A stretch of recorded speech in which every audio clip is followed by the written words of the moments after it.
చేపట్టిన 6 నెలలకే ఆంధ్రప్రదేశ్ ప్రగతిని పట్టాలకెక్కించారు. ఆర్థిక రాజధానిగా విశాఖను మార్చేస్తాం అంటూ హామీ కూడా ఇచ్చి అంతర్జాతీయ ప్రాజెక్టులను ఆయన బీజం వేశారు. రాష్ట్ర అభివృద్ధి చెందాలి అంటే కేంద్రం మద్దతు ఎంతగానో అవసరమని భావిస్తూ మన ప్రియతమ ముఖ్యమంత్రి వర్యులు ఇప్పుడు ఎన్నో సాహసోపేతమైనటువంటి నిర్ణయాలు కూడా తీసుకుంటూ ఉన్నారు.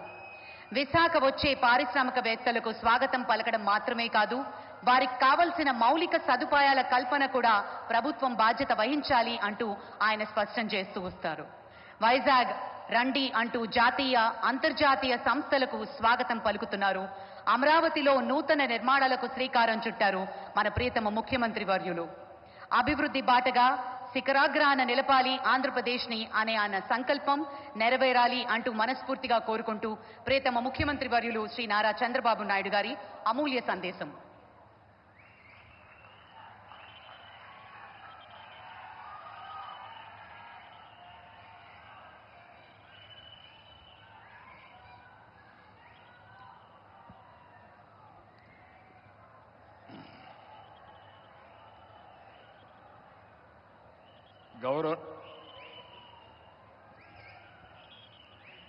గౌరవనీయులు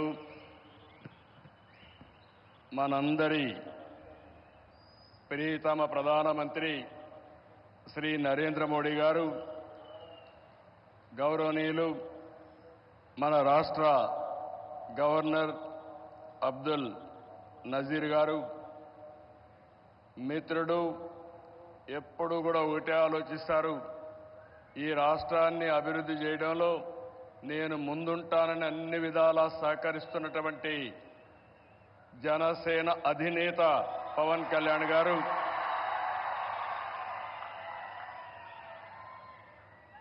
వేదికపైనున్న కేంద్ర మంత్రులు,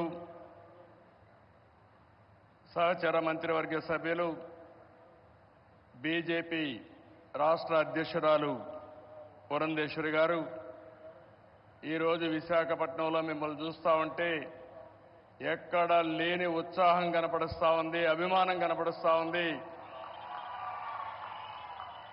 అలాంటి మీ అందరికి కూడా పేరు పేరున మనస్ఫూర్తిగా నమస్కారాలు. ఇప్పుడే మన ప్రియతమ నేత నరేంద్ర మోడీ గారు రోడ్ షో చేశారు. రోడ్ షో అదిరింది, బ్రహ్మాండంగా జరిగింది. ఎక్కడ పోయినా ఒక విశ్వాసం, ఒక నమ్మకం మన ప్రధానమంత్రి గారి పైన ప్రజలకు ఉండడమే దీనికి కారణం. ఈరోజు మన రాష్ట్రానికి చరిత్రలో ప్రధానమంత్రి గారి చేతుల మీదుగా 2,08,548 కోట్ల విలువైన ప్రాజెక్టులకి శంకుస్థాపనలు చేశాం, ప్రారంభోత్సవాలు చేశాం. ఇలాంటి శుభదినం నా జీవితంలో ఆంధ్ర రాష్ట్ర చరిత్రలో మొట్టమొదటిసారిగా జరిగిందని కూడా మరొకసారి విజ్ఞప్తి చేస్తున్నా.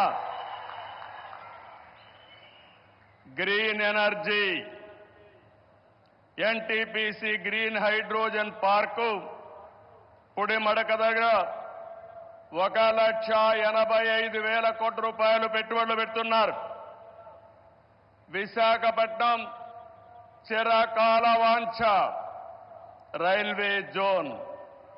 5 ఏళ్లు భూమి ఇవ్వకుండా కేంద్రం ఇవ్వాలన్నా ఇవ్వకపోతే 52 ఎకరాలు భూమి ఇచ్చి ప్రధానమంత్రి గారి ఆశీస్సులతో విశాఖపట్నం రైల్వే జోన్కు పనులు ప్రారంభమైనాయి. ఫార్మా రంగం, ఈరోజు మీరు చూస్తే బల్క్ డ్రగ్ పార్క్ కోసం నక్కపల్లిలో 1,877 కోట్ల రూపాయలు పెట్టుబడులు పెడుతున్నాం. Chris city industrial area Krishnapatnam 2,300 కోట్ల రూపాయలతో పెట్టుబడులు పెడుతున్నాం. 7 రైల్వే ప్రాజెక్టులకు శంకుస్థాపన చేశాం. 6,177 కోట్ల రూపాయలు పెట్టుబడులు పెడుతున్నాం. 3 రైల్వే ప్రాజెక్టులు ప్రారంభం చేస్తున్నాం. 5,718 కోట్ల రూపాయలు ప్రాజెక్టులు ఈరోజు ప్రారంభమవుతున్నాయి. 10 జాతీయ రహదారులకు శంకుస్థాపన, 321 కిలోమీటర్లు, దగ్గర 4,593 కోట్లు. 7 జాతీయ రహదారులకు ప్రారంభోత్సవం, 234 కోట్లు, 234 కిలోమీటర్లు, 3,044 కోట్ల రూపాయలు పెట్టుబడులు. ప్రభుత్వం వచ్చి 7 నెలలైంది. నరేంద్ర మోడీ గారు మొదటిసారిగా ఎన్నికలైన తర్వాత ఇక్కడికి వచ్చారు. వచ్చిన వెంటనే మీరు చూస్తే 2,800 కోట్లకు ప్రారంభోత్సవాలు, ఫౌండేషన్లు వేశారంటే ఆంధ్ర రాష్ట్రం మొత్తం వినపడేట్టుగా గట్టిగా చప్పట్లు కొట్టి నరేంద్ర మోడీ గారిని అభినందించాలి. ఇది మనం వారికి తెలియజేసి ధన్యవాదాలని చెప్పి కూడా నేను మీకు తెలియజేస్తున్నా. ఈరోజు మీరు ఒకసారి చూస్తే ఇలాంటి అనేక కార్యక్రమాలు అనునిత్యం చేపట్టి అభివృద్ధి పనులన్నీ చేస్తూ అసాధ్యాన్ని సుసాధ్యం చేసి ప్రజలకు దగ్గరైన వ్యక్తి నరేంద్ర మోడీ గారని చెప్పి నేను మీకు తెలియజేస్తున్నాను. ఈరోజు ఇంకొక పక్క మనం చూస్తే 1-2 కార్యక్రమాలు కాదు, అనేక కార్యక్రమాలకు శ్రీకారం చుడుతున్నారు. మోదీ గారి యొక్క అభిమానం కొంతమంది మాట్లాడుతున్నారు ఉత్తరాంధ్రకే పరిమితం అని. కాదు, దేశం మొత్తం, ప్రపంచం మొత్తం మెచ్చే ఏకైక నాయకుడు నరేంద్ర మోడీ గారిని మీకు విజ్ఞప్తి చేస్తున్నా.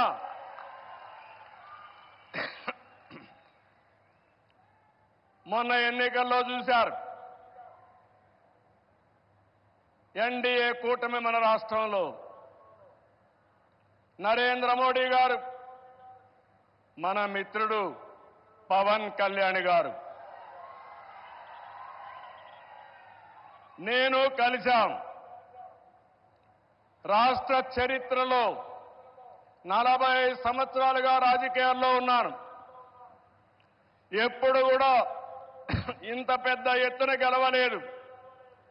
93% స్ట్రైక్ రేట్, 57% ఓట్లేశారు. 175కు 164 సీట్లు గెలిచాం. 25కు 21 పార్లమెంటు గెలిచాం. ఈరోజు మిమ్మల్ని చూస్తే భవిష్యత్తులో కూడా ఎప్పుడు ఈ కాంబినేషన్ ఆంధ్రప్రదేశ్లో ఉంటుంది. నరేంద్ర మోడీ గారు దేశ రాజకీయాల్లో ప్రధానమంత్రిగా ఉంటారని చెప్పి కూడా నేను మీకు తెలియజేస్తున్నా. మొన్ననే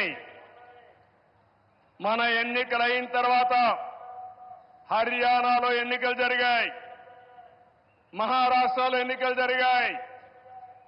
2 ఎన్నికల్లో తిరుగులేని మెజార్టీతో ఎన్డీఏ గెలిచారు. అది నరేంద్ర మోడీకి ఉండే చారిస్మా అని చెప్పి నేను మీకు తెలియజేస్తున్నా. రేపు ఢిల్లీ వస్తా ఉంది, రాసి పెట్టుకోండి. గెలవబోయేది ఎన్డీఏ. దానికి కారణం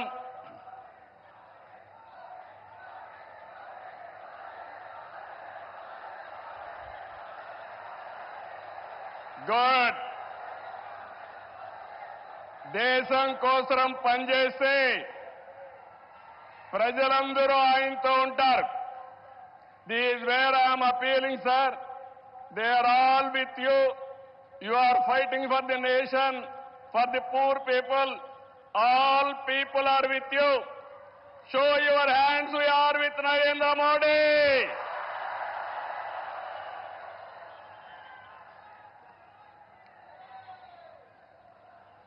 ఈరోజు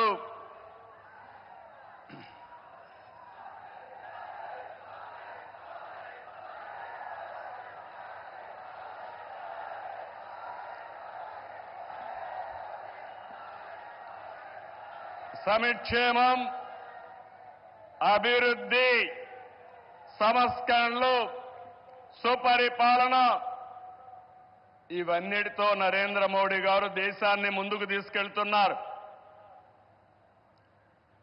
పీఎం కిసాన్ నిధి కింద ఏడాదికి 6,000 రూపాయలు రైతులకు అందిస్తున్నారు.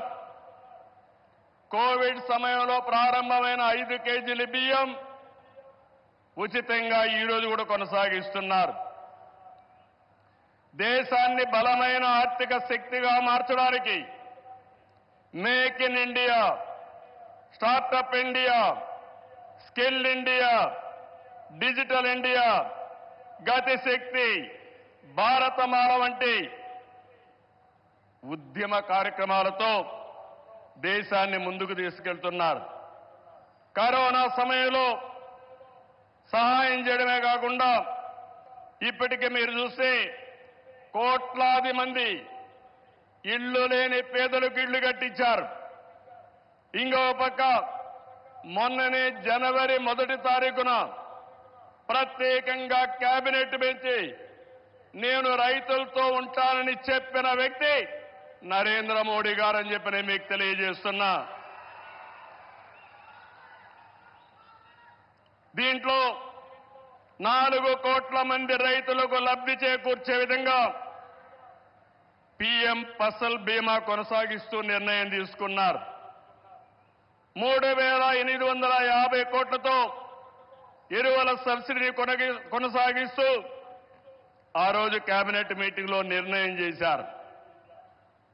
ఇదే కాకుండా ఈరోజు మనం చూస్తే పేదల కోసం సీఎం సూర్యఘర్, కుసుమ్ వంటి కార్యక్రమాలు తీసుకుని ఎక్కడికక్కడ మన ఇంటిపైనే కరెంటు ఉత్పత్తి చేయడం, మన పొలంలోనే కరెంటు ఉత్పత్తి చేసుకుని భవిష్యత్తులో కరెంటు ఛార్జీల భారం లేకుండా పేదలకు అండగా నిలిచారు. ఇవన్నీ కూడా 7 నెలల్లో చేయగలిగారు. వారి విధానం సబ్కా సాత్, సబ్కా వికాస్, సబ్కా విశ్వాస్ ఇదే నినాదంతో ముందుకు పోతున్నారు. అందుకే మీరు చూశారు 2014లో 11వ స్థానం భారతదేశం, ఇప్పుడు 5వ స్థానం. 2029కి 3వ స్థానానికి వస్తుంది. 2047కి భారతదేశం ప్రపంచంలోనే మొదటి స్థానంలోనో 2వ స్థానంలో ఉంటుంది.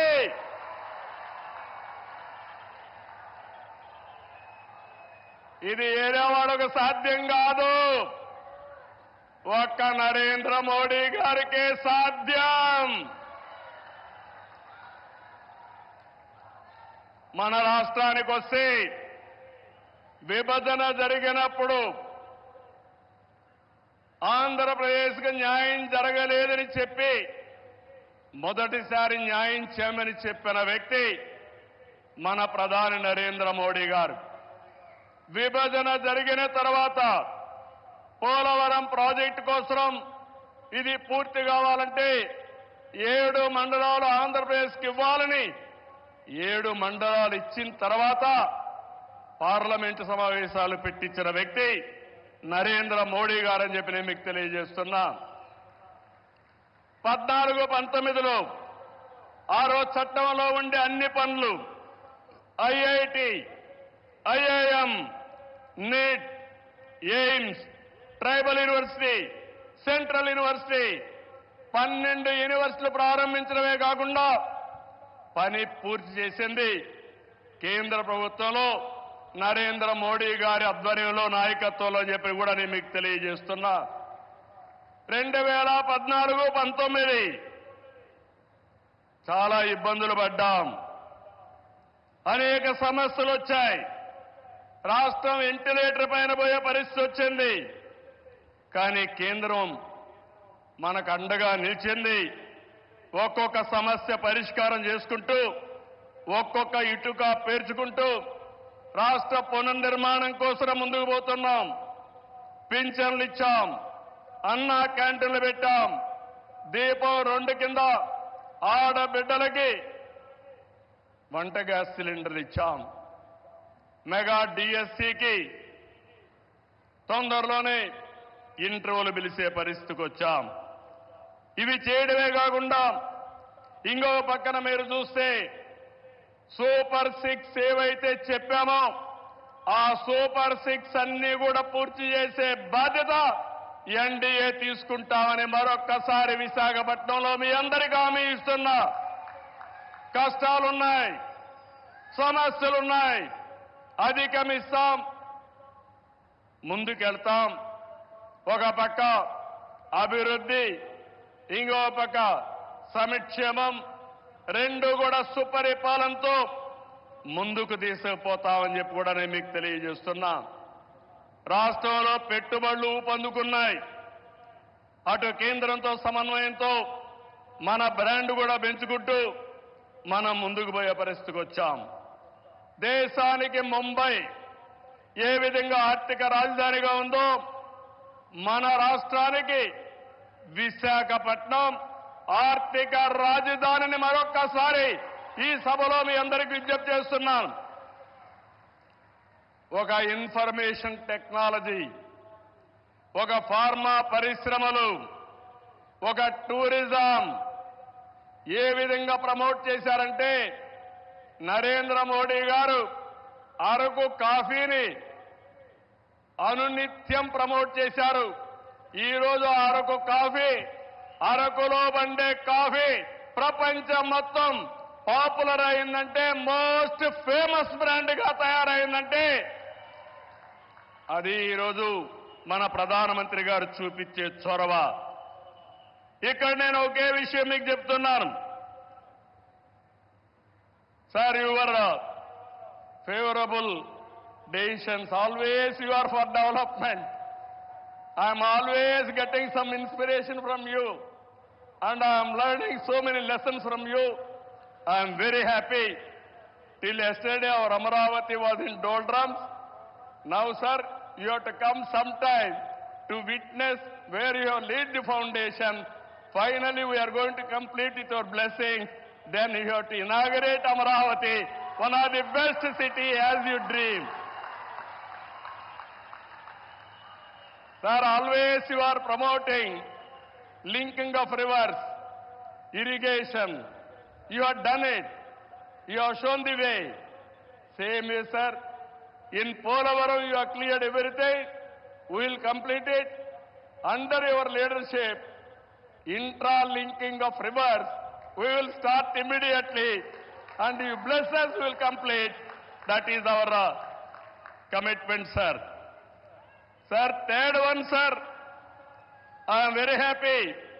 Under your leadership, BPCL, one of the most important refinery has come in Ramayanpatnam, one of the most backward areas, sir. It is nearly 70,000 crores. I am thanking on behalf of Andhra Pradesh people. Give big applause for our Prime Minister.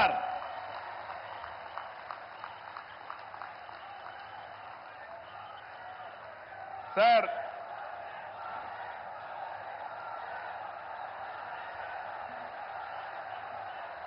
some more things you have to hear.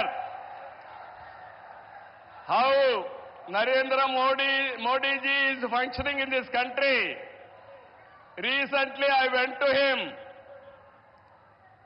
Mittal, RCR Mittal is willing to spend some money to set up steel plant. There are some problems. When I went to our Honorable Prime Minister, I explained, sir, they want pipeline, they wanted to get iron ore through slurry. This is what they are requesting, that is what I told them. Immediately he made it a point, if we wanted to carry iron ore, there will be a lot of pollution. With the slurry, you convert and send it pipeline. That is the best way for environment and also cost of transport. I entirely agree with you. That is what he told. Sir, how many prime ministers can understand this language, sir? That is where I am appreciating you. Another thing, when Google had made a proposal to come to Visakhapatnam, I met the Honorable Prime Minister. They asked me one thing. You are willing to come to India? There is a taxation. If your government will enhance tax in future, how we are going to face it? I raised that question to Honorable Prime Minister. He answered me, if you do that type of decision changing policy, nobody will come to India. I am with you. You go ahead. No question of changing taxation policy. Sir, how many prime ministers will do like this, sir? If everybody had done like this, then so much of investment should have come for India, sir. That is where, sir, I have learned so many things. Your school, my school is same school, sir. That is where we are thinking same way. I really appreciate our Honorable Prime Minister. This is my personal experiences. దీనికంటే ఏం కావాలి విశాఖపట్నం వాళ్ళకని అడుగుతున్నా. ఒక progressive ప్రధానమంత్రి రేపు జరిగే పని నిన్నే చేసుంటే బాగుంటుందని ఆలోచించే ప్రధానమంత్రి ఈ దేశానికి ఉండడం మనందరి అదృష్టం అని చెప్పి కూడా మరొక్కసారి తెలియజేస్తున్నా. అందుకే నేను మీ అందరికీ ఒకటే చెప్తున్నాను. అన్ని ప్రాంతాల సమగ్ర అభివృద్ధి మా ఎన్డీఏ కూటమి విధానం. కొప్పర్తి, ఓర్వకల్ కేంద్ర సహకారంతో ఇండస్ట్రియల్ నోడ్స్ వచ్చాయి. రామాయంపట్నం బీపీసీఎల్ రిఫైనరీ వచ్చింది. పెట్టుబడులు వస్తాయి. ఏదైతే ఎన్నికల మేనిఫెస్టోలో చెప్పామో 20 లక్షల ఉద్యోగాలు ఇచ్చే బాధ్యత మాదని మరొక్కసారి మీ అందరికీ హామీ ఇస్తున్నా. వికసిత్ భారత్ నరేంద్ర మోడీ గారి కళ. స్వర్ణ ఆంధ్రప్రదేశ్ నాకు కూడా ఒక ఆలోచన. దేశాన్ని ప్రపంచం మొత్తం నిలబెట్టితే ప్రధానమంత్రి గారు ఒకే ఒక విషయం ఆలోచిస్తున్నారు. 2047 India should be number 1 or 2, and at the same time Indians all over the world will be number 1. Sir, we are very fortunate. I am not praising you. This is final. I am telling you. Economic reforms has come in 1991. First mover advantage we have taken, information technology. Windfall gain, demographic dividend has come. Right time, right Prime Minister for India. That is you. That is the biggest advantage for India. I am not praising you. Every citizen of this country has to understand. Brand of India is very strong. Wherever you go, Narendra Modi ji is standing very tall compared to all global leaders. He is no more Indian leader. He is the global leader. Under his leadership, he promoted India.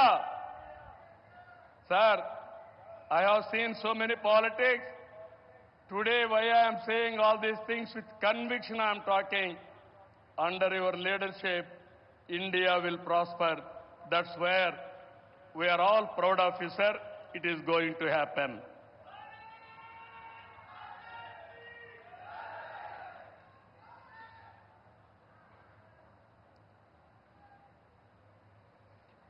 ఇవన్నీ కూడా మీరు చూసిన తర్వాత నేను ఒకటే మీ అందరికీ కోరుతున్నా, ఇవన్నీ నెరవేరాయంటే మంచి చేసే ప్రభుత్వాన్ని కొనసాగించాలి. మధ్యలో వచ్చే విధ్వంస పాలకులతో లక్ష్యాలు చేరుకోలేము. ప్రజలు కంటిన్యూగా సపోర్ట్ చేసే ఎలాంటి సుపరిపాలన ఇవ్వగలుగుతామో నిరూపించిన వ్యక్తి నరేంద్ర మోడీ గారని చెప్పి నేను మీకు తెలియజేస్తున్నా. మూడోసారి గెలిచారు. నా ఉద్దేశం ప్రజల్లో ఒక చైతన్యం రావాలి.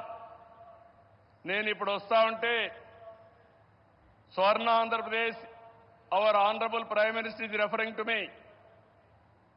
You have introduced the Swarna Andhra Pradesh. Go to universities, educate our students, continuously take it as a campaign mode, then only you will succeed. Andhra Pradesh will become 2047 Swarna Andhra Pradesh. That is what he is telling to me. That is how ఆయన పనిచేస్తూ వచ్చాడు. ఈరోజు అందుకనే మిమ్మల్ని ఒకటే కోరుతున్నాం, NDA బలంగా ఉంటే భారతదేశం బలంగా ఉంటుంది. ఇక్కడ కూటమి ప్రభుత్వం బలంగా ఉంటే ఆంధ్ర రాష్ట్రం బలంగా ఉంటుంది. డబల్ ఇంజన్ సర్కార్, డబల్ డిజిట్ గ్రోత్ అంటే కేంద్రం రాష్ట్రం ఇద్దరం కలిసి పనిచేస్తే, రెండు ప్రభుత్వాలు ఒకటిగా ఉంటే రెండంకెల అభివృద్ధి సాధ్యం. అప్పుడే పేదరిక నిర్మూలన సాధ్యం. పేదరిక నిర్మూలన, ఈ దేశ అభివృద్ధి నరేంద్ర మోడీ గారు దేశమంతా చేస్తే, ఈ ఆంధ్ర రాష్ట్రంలో మా కూటమి తరఫున మీ అందరికీ హామీ ఇస్తున్నా, జీరో పావర్టీ, ఆర్థిక అసమానతలు తగ్గించే విధానానికి ముందుకు పోతామని మరొక్కసారి తెలియజేసుకుంటూ, అందులో భాగంగానే ఇది మొదటి అడుగు, మంచి అడుగు. ఇక్కడి నుంచి అన్ని జయాలే తప్ప అపజయం అంటూ ఉండదని మీ అందరికీ హామీ ఇస్తూ అందరికీ నమస్కారాలు. జై హింద్.